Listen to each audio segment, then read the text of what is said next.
بسم الله الرحمن الرحيم الحمد لله رب العالمين وأفضل الصلوات وأتم التسليم على سيدنا محمد وآله الطيبين الطاهرين. Assalamu alaikum wa rahmatullahi wa barakatuh, dear viewers, and welcome to another program here on HADI TV, where I will be having a series of sessions on a very important topic that I believe is very much relevant to our society today, and that is how we are able to tackle the challenges, the ideological challenges of today's society.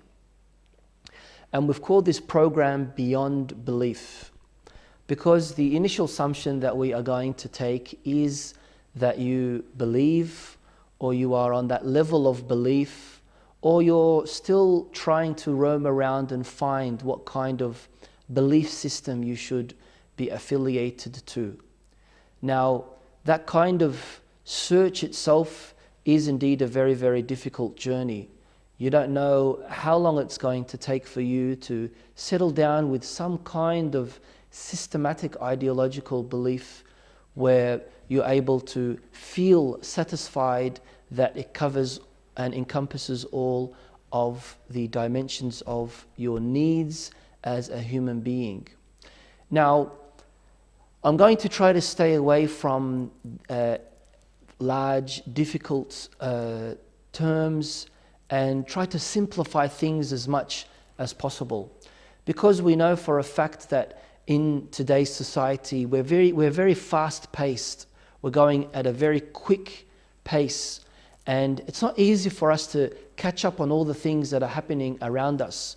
We've got so many different responsibilities and duties and family commitments and studies and work, and this very large populated world that we live in is becoming so close to one another as well. So we need something to satisfy this urge, this inside kind of interest to want to fulfill those questions that we have in our mind, and do so and carry on with the rest of our life.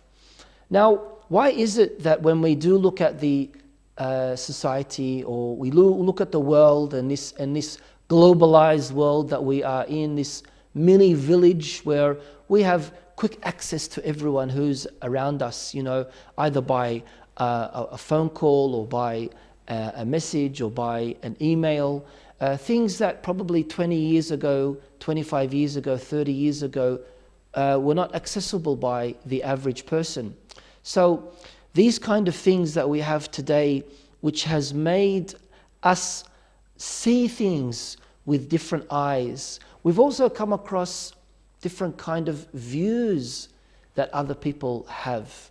Maybe once upon a time where we were living in one city or one state or one country or one village or even in one family, we were not familiar with the views and ideas of those who are around us. Probably we can say that once upon a time people were more closed-minded. They weren't up for the challenge of listening to another perspective, another viewpoint on what society means or what belief means and everything else. But we can see that in today's society it's very, very difficult for us to stay confined within what it is that there used to be before. So this is a challenge in itself, of course, but we see in our society there are different levels in the society, different factions in a city. There are people with a wide variety of views and ideas. Some of them are compatible with you, some of them are not compatible with you. How do you deal with this? How are you able to say that, well, they chose this kind of belief system and I've chosen another type of belief system? Are we even able to say that? Or are we coerced or compelled to be in that kind of society or that kind of belief system because of our upbringing, because of our society and other things like that. And that's what leads me to speak about something that we call social predestination, social determinism, social fate and destiny, or social jabr, which is the Islamic word for it, where we, in Islamic theology, we speak about something that's called the jabr and tafweed, which basically is translated into free will and predestination or determinism. And we can translate the word jabr into different ways. We can use the word fate, we can use the word predestination, we can use the word determinism, whatever it may be. Or we can even use the word compulsion, because majboor in Arabic, or jabr, majboor, ijbar, means to be forced into something. Now, when we're talking about social jabr, we mean that you pretty much don't have any kind of choice in what it is that you've become, whether it be your financial status, whether it be your educational level, whether it be how you see things in the world, or even whether it's to do, of course, something that we're emphasizing on here or focusing on here, if it's something to do with your faith and your belief. Now, we want to go one step beyond belief, and we want to look at things from an outside perspective. How are we able to see things in such a way where, should we accept these things that are around us? Do we submit to our surroundings, or do we challenge them and see how we're able to come out with good results, positive results, and things like that? Now, if you believe in predestination or being forced into submitting to that fate and destiny that has been written for you, and you have absolutely no say in it, and you can't change anything whatsoever in any of it, then what's going to happen here? If you're not going to have any control over your belief or your ideas, or you're not going to be able to say that, well, these are the kind of things that I would see to be as something correct or right or valid. And if we were to say that, then what stops us from saying that that's not going to transfer into all of the other events that are in your life where you don't have any kind of control over, where it's not only going to be confined to the way you think and your ideas or your belief system or your faith, but it's also going to go into other areas where, this is your income, you have absolutely nothing that you're able to do about it, or this is your financial status, or this is your educational level, or this is your social caste that you were born into, and there's nothing that you're able to do about it. Of course, if this was the case, then we wouldn't see people excel. We would not see people shocking those who are around them by becoming someone who people were probably doubting that they would even have that capacity within themselves. But we, of course, are subject to our surroundings. And there are three types of ways that we can look at this kind of coercion, or this kind of jabr, or predestination, or determinism, or fate or destiny. We're going to use these words, but focusing on the word jabr. It can be the environment. So you are predestined based on the environment that you are brought into. It could be because of the cultural surroundings that you have, and it could be because of the past and the history of what kind of society that you were born into.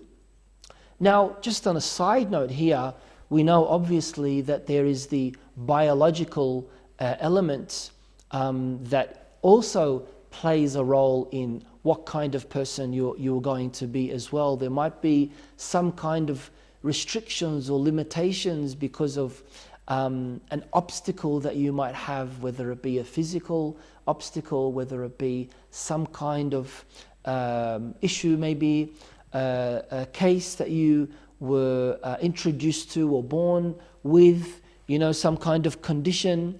But in general, if we were to go beyond that biological component and look at things as we can see them and interpret things in the reality and not hide behind a bush and try to face this kind of phenomena in a realistic approach and tackle this issue, where if someone was to say, well, you are who you are because of the environment that you are in, or because of the cultural surroundings that you were brought up in, or because of the history of your society or your city or your village or your country, and therefore you have absolutely nothing to do with it.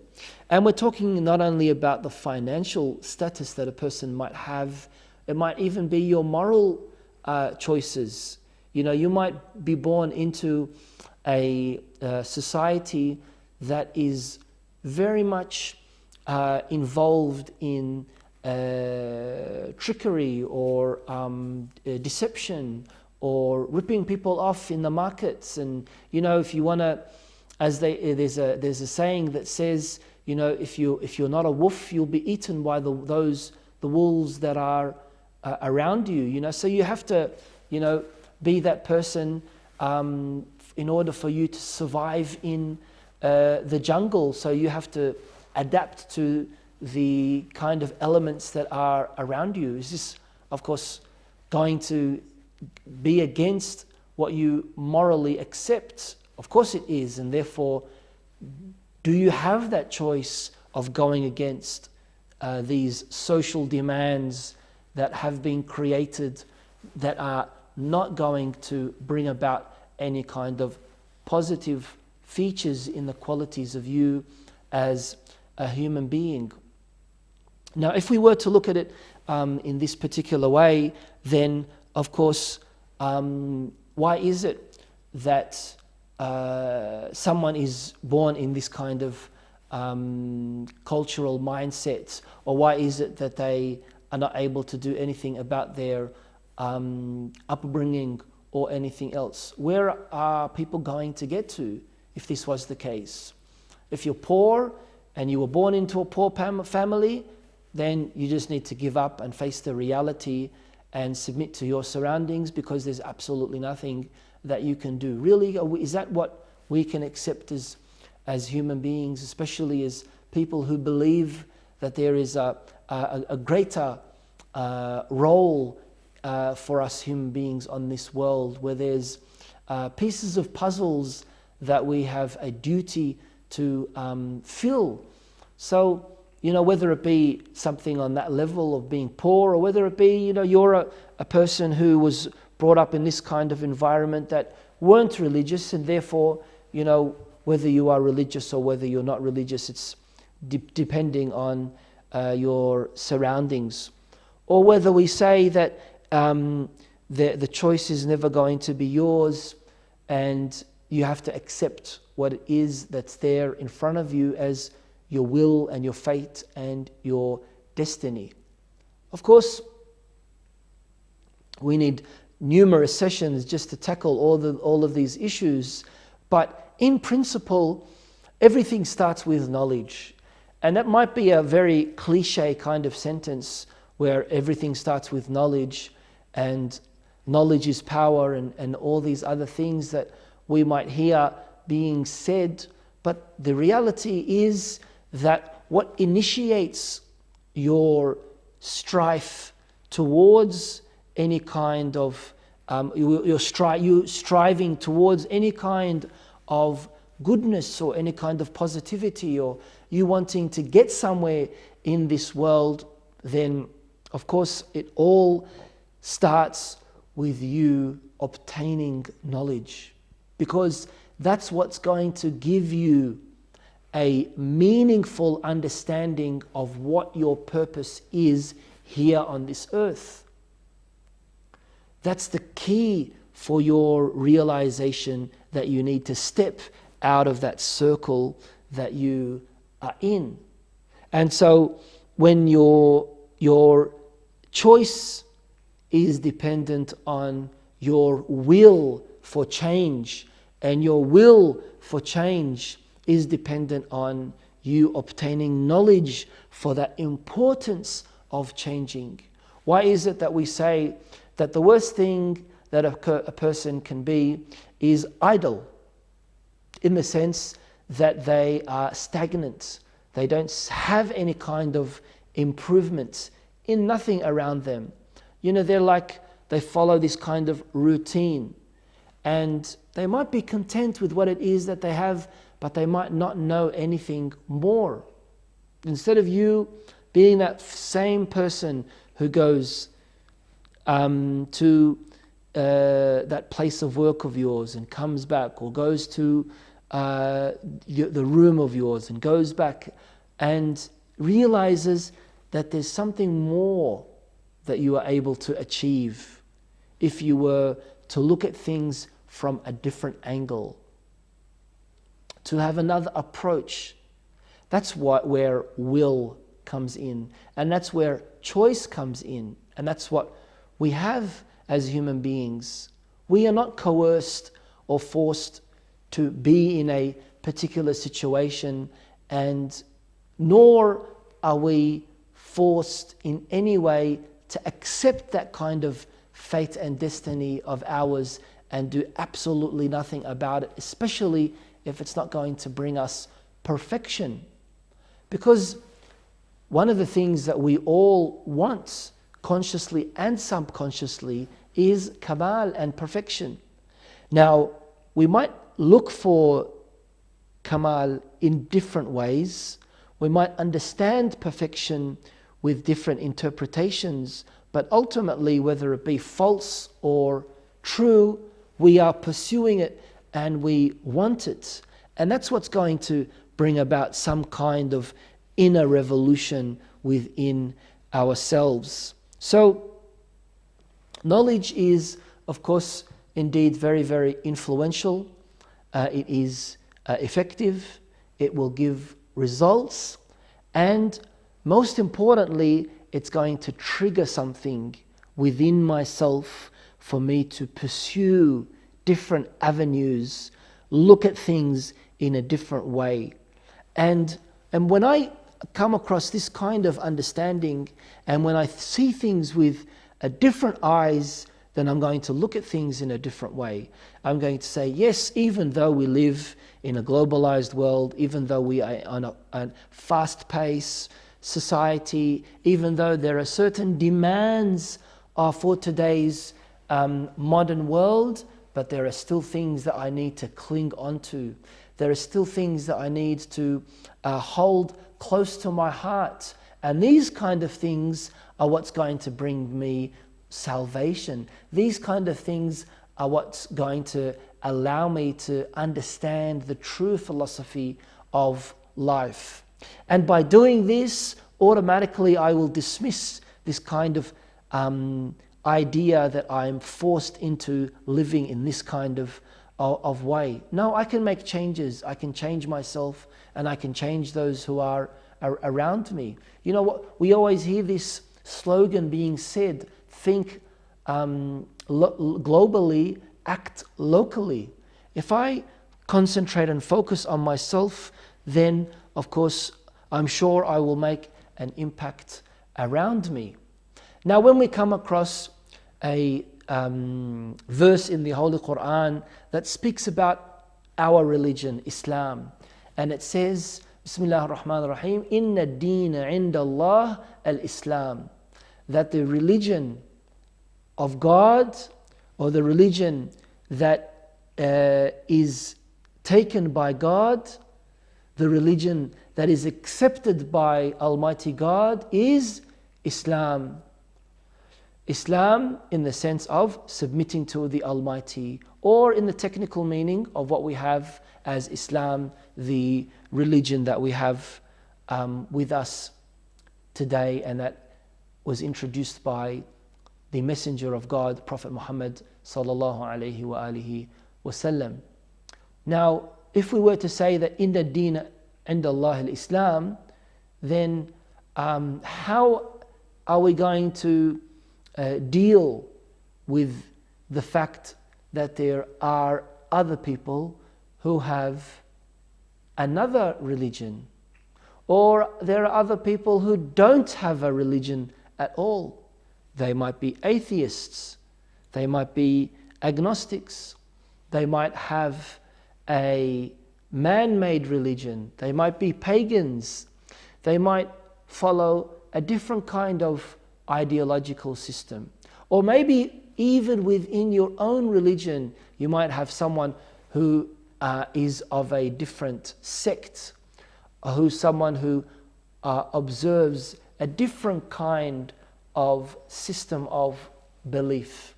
How do we deal with this? How do we see this beyond the eyes of them being forced into it because of their environment, or because of their upbringing, or because of the society that they were born into? We're going to go for a short break, and we will be back right after the break.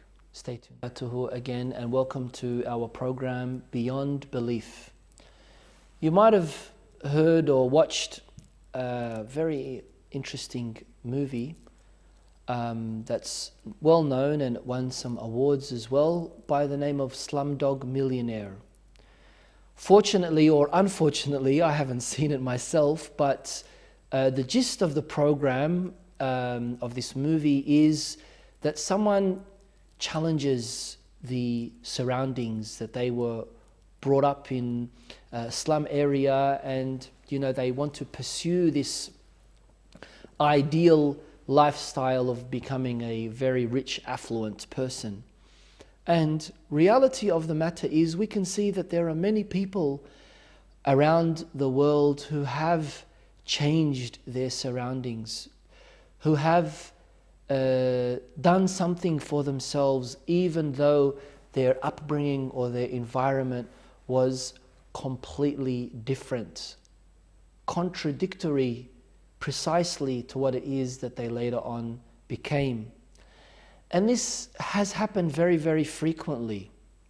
And it's yet another proof that we don't have, and we should not accept one way or another for the purpose of justifying our behavior, or for the purpose of falling into some kind of shallow slogan of what the world should mean, in that you are who you are and there's nothing that you can change about it. Just accept your fate and destiny and carry on with your routine and the rest of your life like a robot. Of course, again, if we want to have a look at this on a theological perspective, there's a whole group of those who believe in al-jabr, who are called al-jabriyah, who believe that a person is predestined and whatever was written by God is that, and there's absolutely nothing that a person can do about it.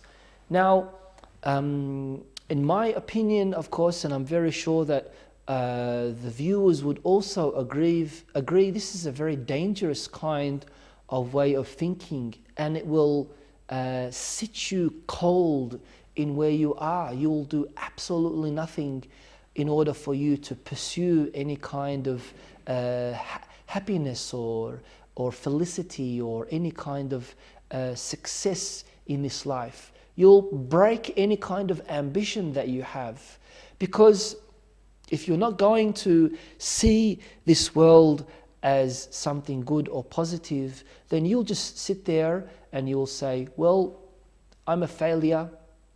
There's nothing that I can do about it. Nothing's going to change who I am or what I am. And this is who I am. Now, if you look at yourself in this particular way, then you've lost hope. And we know that in Islam, one of the worst of sins is shirk, is polytheism, attributing a partner to Allah subhanahu wa ta'ala. But something that's worse than that is losing of hope or having dismay. And of course that's critically dangerous as well, where you say that you failed and there's absolutely nothing that you can do about it. You're not going to pick yourself up anymore. You're not going to try again and again. And you just see yourself to be a broken record where it's just day in, a day out, exactly the same thing. And you're not going to stay in that level. No, you're going to be dragged down and down and down more to a bottomless pit. You're going to see things so dark that you're no longer going to see life as being meaningful. And that's what we're trying to speak about here, meaningful life. Now, when we look at things beyond belief and when we try to say, well, he or she is for example, pagan or an atheist or a Sunni or a Shia or a Christian or a Jew, because that's how they were brought up and that's what they were born into. When we look at things in that particular way, then, well, first of all, we're going to say, well, I can't blame them or criticize them for what it is that they believe in, because they were kind of coerced into that kind of that was their fate and destiny for them to be in that particular way. And second of all, I won't be able to see things in that transparency and say that, well, inna deena inda Allah al-Islam, that the only religion accepted in the eyes of God is Islam. Because if I was to say so, then I would be condemning a large category of people, and ethically, morally, that might not be right. So where do I fit all of these things? How am I able to pursue a way of thinking, an ideology that I will also be faithful to, and I'm also going to be truthful with? I'm not tricking myself. I'm not kind of like following some kind of unrealistic understanding of what society is and how we're supposed to be thinking. Because we know that there are things that people are forced into. We know that there might be certain times where a person isn't able to do anything about their environment, and that's why, when you look at something, you want to see is it the main cause? Is it the complete cause? Or are there different components? Are there a combination of things that has brought this person into this particular way? But in all, we can say that there are ways of us achieving these ambitions if we look beyond what it is that we are confined to. Now, whether it be your social factors or the situation at home and the role of who you are and who you want to become, ultimately, in most cases, if not all cases, you are going to be standing firm against difficult times. You're going to be trying to ride against the wave, and some of these waves are going to be very, very high and very large, and some of these waves are going to try to drag you away, and therefore you're able to make these decisions, and you can make these decisions. You're able to find ways in you looking and further investigating into all of these things and ultimately coming up with correct knowledge. And that's why there are two verses in the Holy Quran that I would like to share with the dear viewers that give us a correct understanding of it is you that sketches your own path. You draw your own image of yourself. You are able to make decisions that will line out your fate and your destiny. Because, as Islam says, everything is decided by you yourself. Yes, that element of divinity is there, where Almighty God is going to have that involvement in me and you as a human being.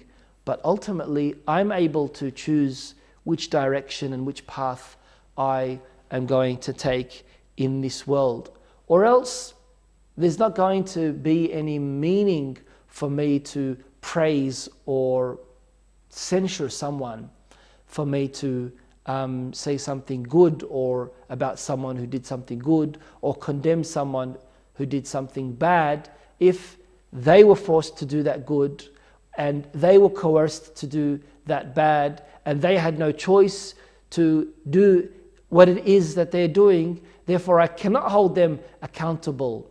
Of course, no one accepts that. We all believe in law. We all believe in rules. We all believe in legislation. We all believe in responsibility. We all believe in duties. We all believe in accountability. And that's what we're talking about. You are accountable for what you do. As Muslims, we believe you are accountable for what you believe as well. If you are believing in something completely irrational, then you will be held accountable for that kind of irrational way of thinking. Why? Because God blessed you with reason. God blessed you with an intellect. God blessed you with logic. And here you are pursuing your lusts or your desires, whether it be physical, whether it be mental and ideological. Here you are believing in something completely illogical. Here you are maybe thinking of things in a way that is immoral. Here you are believing in something that has absolutely no foundation or basis to it. Of course, you are going to be held accountable and responsible for that. Ideologically, I'm talking about. Theologically, I am referring to. And therefore, if there is someone who says, well, I don't believe in any kind of system of responsibility or accountability or duty or good or bad or anything else, and that's purely because, I am who I am because of the society that I am brought up in, then of course that's going to lead not only to a lot of discrepancies in the way we see things, but also a chaotic way of how the society is going to function. And therefore, when we do say that we are held accountable and responsible for what we do and what we say and what we believe, then of course it's going to mean that nobody can freely say that they are in this kind of lifestyle that they are in because of their upbringing or their society or their background. Now, if this was the approach that we take, then Allah subhanahu wa ta'ala in the Holy Quran, when He's referring to this kind of social demands that we have, and that we have will, that we have choice, that we are able to determine our own fate and destiny, then clearly it's going to have an effect, an impact on the way we behave as human beings. And of course, we're going to become better people. And ultimately, that's what all of us want, irrespective of our differences in ideology and beliefs. Now, we're not here to give priority of one over the other, even though as Muslims we believe in the superiority of Islam, but this does not mean that we clash with those who are around us. But again, going beyond belief, you, the person, do you stand against the strong wave or do you catch the wave? What are you going to do?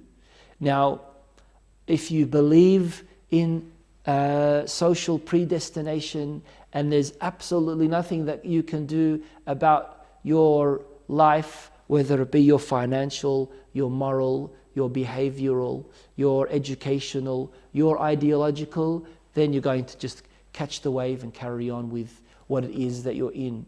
Or are you someone that's going to stand there firm and make sure that you only go along with the rest of how it is that the Almighty would want you to be? So you're going to stand there in the eye of the storm and be as firm as a deeply rooted tree. And this is why Allah subhanahu wa ta'ala, He says in the Holy Quran, Bismillah ar-Rahman ar-Rahim, Ya ayyuha alladhina amanu alaykum anfusakum. O you who believe, take care of yourself. Be concerned about you, yourself, who you are. And then He says, لا يضركم من ضل إذا اهتديتم. You should not be concerned about those who have gone astray if you have been guided. So, in the beginning of this session, we said that there are different kind of trends, ideological trends that are around us. And in today's fast-paced society with this technology and advancement, we have access to reading about these kinds of information and things like that. What do? Do we camouflage ourselves in such a way where wherever we are, we adopt that kind of environment like a chameleon and we don't have our own independent personality?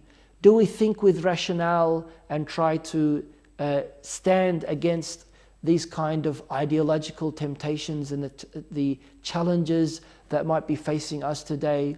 Or do we just give in, throw in the towel and say, well, it is what it is and there's absolutely nothing that I can do about it, and ultimately this person, they're going to be losing hope in any kind of ambitious life? Islam says to us, pursue ambition. Have a meaningful understanding of what the purpose of life is. Make sure that you make those changes and pursue Kamal. And the only way that you can do that in getting to Kamal, whatever kind of Kamal it is that you want to, that's going to bring about a positive side of you as a human being, is by believing that you have the choice, that you can be determined to do things, that you're able to make changes in your lifestyle, that you are able to have that strong willpower, and that you're not forced into that kind of social atmosphere that you were born into or that you live by.